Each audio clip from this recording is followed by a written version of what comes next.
Hi there and welcome to a new video on the Sugaridoo channel. My name is Irene and today I'm going to do some improv quilting. A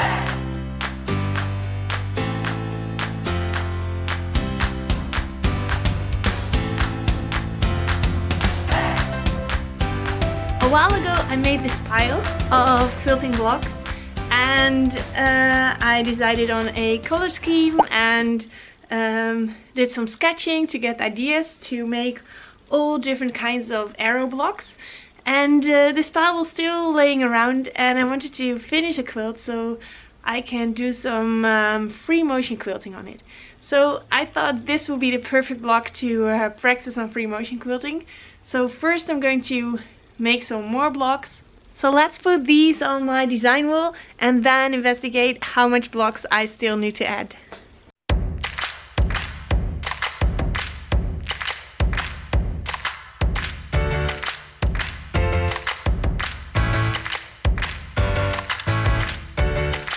I also have a pile of fabrics that I have left over.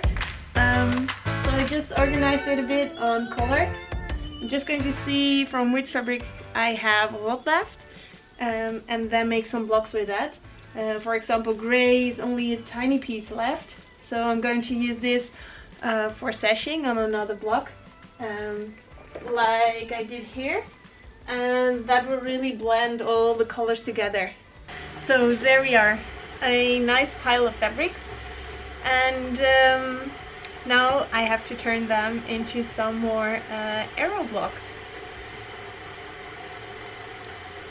It's a little bit strange because I already made quite a few improv blocks, but to get started again working without an idea or without a pattern, without a pattern most of all, because I do have some ideas of what I want to add, it's kind of weird to just start cutting and making something.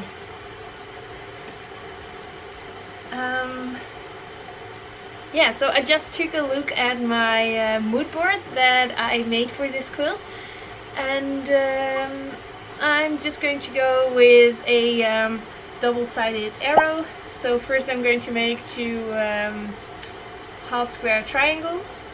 No, what is it called? Oh, a flying geese. So I'm going to make two flying geeses and then a straight one in between. I guess that's an easy one to start with. So I'm going to go with blue here, with the new fabric that I added, and then with a nice yellowish orange one. So blue is going to be the background and this is going to be my arrow. Yes, this is going to be my arrow. So let's first make two triangles. One. Really feels kind of crazy to just start cutting with no rulers. Well, you could of course use rulers on this. There's no rules or anything, but it's not really necessary. So I'm going to give this a press. So even without a ruler, you can still cut quite straight-ish. So these are going to be my arrows, and then there will be a part in between. So maybe I should cut that as well. Let's make that grow from white to less white. Whoops, there we go. Guess that's nice. And then we just need to fill it up with blue. So this is going to be a rectangle, and this should also be a rectangle. Let's give this a press first. That is better. So let's start with this one. So to make a rectangle shape, I need to have two triangles that are wider than this part, because I would like the block to be blue on the outside as well, so that it's not until here but until there. So I guess a triangle like this would be good. So that is one, and then just another one of that Perfect. And I guess I can just repeat that for this one.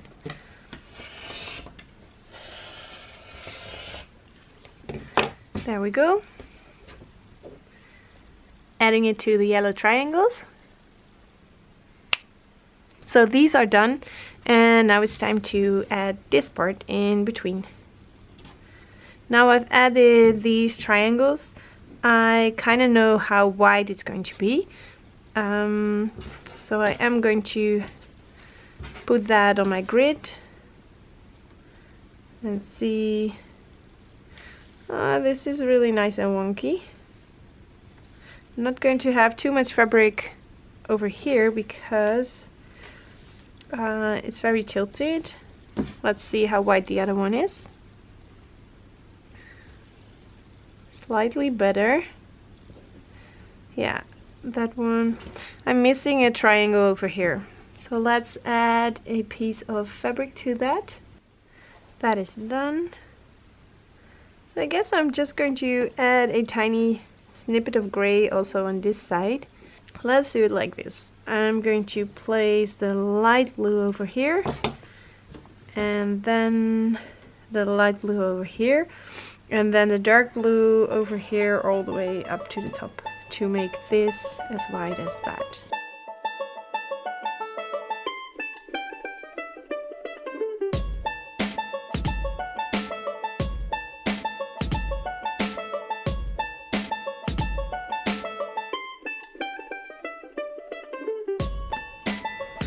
And there is the first block of the day.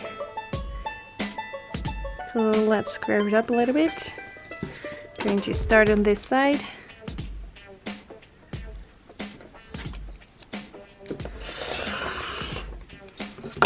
I am going to save these snippets and try to incorporate them in the assembling of the quilt top.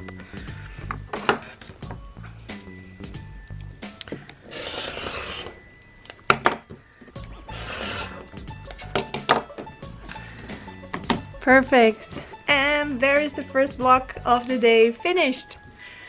It's really nice to finish such a block because now I'm all excited to make more and more of these blocks. Well, when I started this morning, I wasn't really feeling it. So just starting before you feel ready, that worked for me. But this block is a little bit wobblier though than the blocks that I made previously.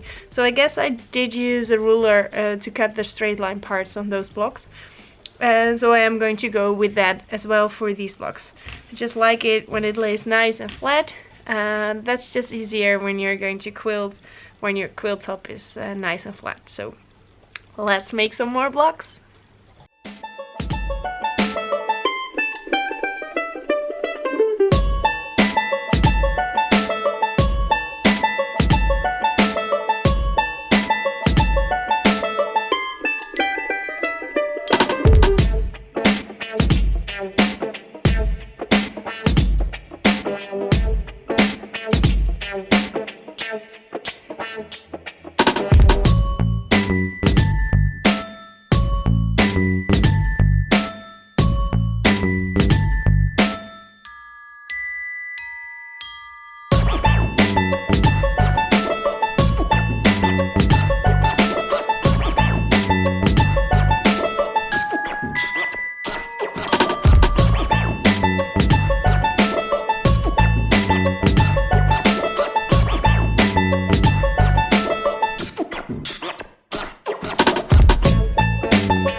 there we go. I added 7 blocks to the arrow collection today.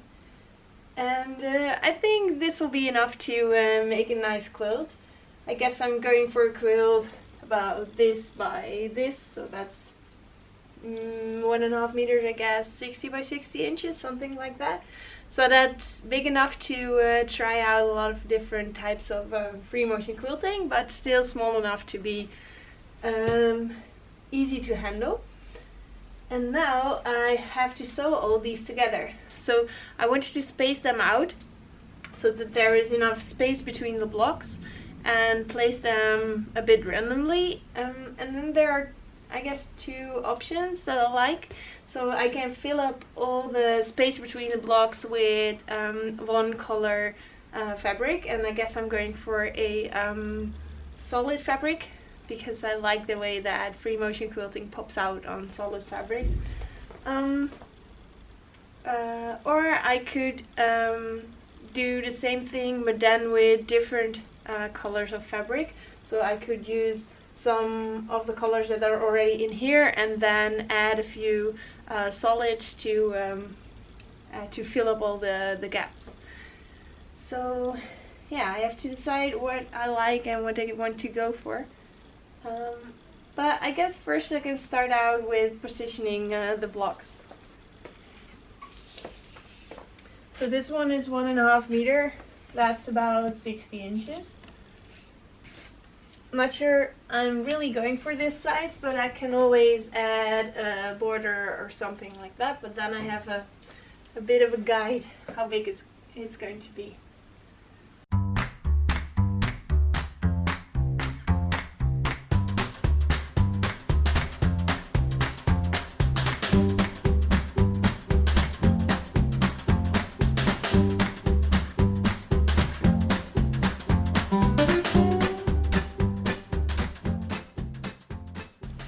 I like where this is going, but for my taste it's a bit spaced out too much, I guess.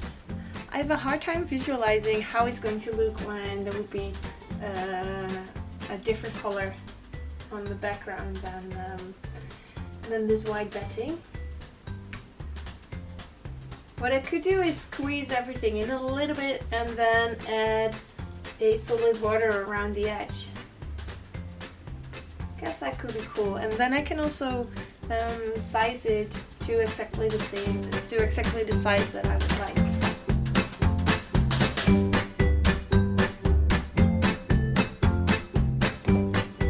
Yeah, that's much better. Let's switch these. And then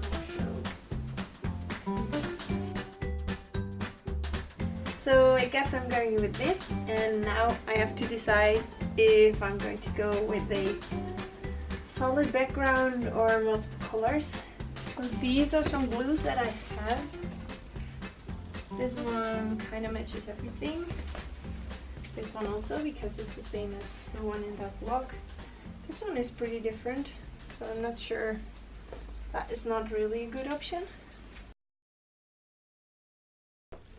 Yay, I decided. So what I did to decide was I hopped on to Pinterest and searched for improv quilt and just looked at how other improv quilts were assembled. And yeah, I'm just going for this. I'm going to use this darker blue as a overall background, and then on some of the blocks I'm going to add a strip here and there of the different colors. Yeah, so this is going to be quite a puzzle. I'm not sure where I should start. I guess by adding the little strips of color that I want to add, and then work some magic with this fabric.